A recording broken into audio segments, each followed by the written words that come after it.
Sinisiguro ng Philippine Sports Commission kasama ang pakikipagtulungan ng Philippine Tennis Association of PhilTA na makipagbigay ng isang world-class feel sa pagtatanghal ng kauna-unahang hosting ng bansa ng isang WTA 125 event ng Philippine Women's Open ngayong Enero sa Rizal Memorial Tennis Center sa Maynila. Ayon sa PhilTA, ilang mga WTA officials ang nakatakdang manood at magmasid sa nasabing kompetisyon upang magbigay ng grado patungkol sa magiging hosting ng Pilipinas sa Philippine Women's Open. Sa naganap na press conference kamakailan sa isang hotel sa Pasay City, ibinahagi ni PhilTA Secretary General John Ray Tiangco na ito rin kasi ang magiging basihan kung pasok ba sa standards ng WTA ang isang bansa na makapag-host ng ganitong klaseng kompetisyon at kung kaya na ba ng Pilipinas na i-upgrade sa mas mataas na WTA sanctioned event ang tennis tournament sa bansa gaya ng WTA 250. Actually, our franchise, we have the right to renew the franchise for the next 2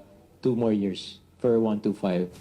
So we're just thinking if we do better, then we can actually upgrade if we can meet the requirements.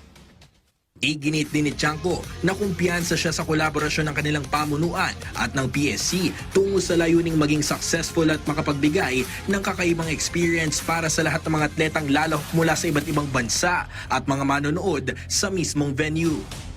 We're confident, basta dun sa courts natin, everything, all the requirements of, maraming requirements yung WTA, but we're confident, of course, with the PSC beside us, that we can finish on time. And not just finish.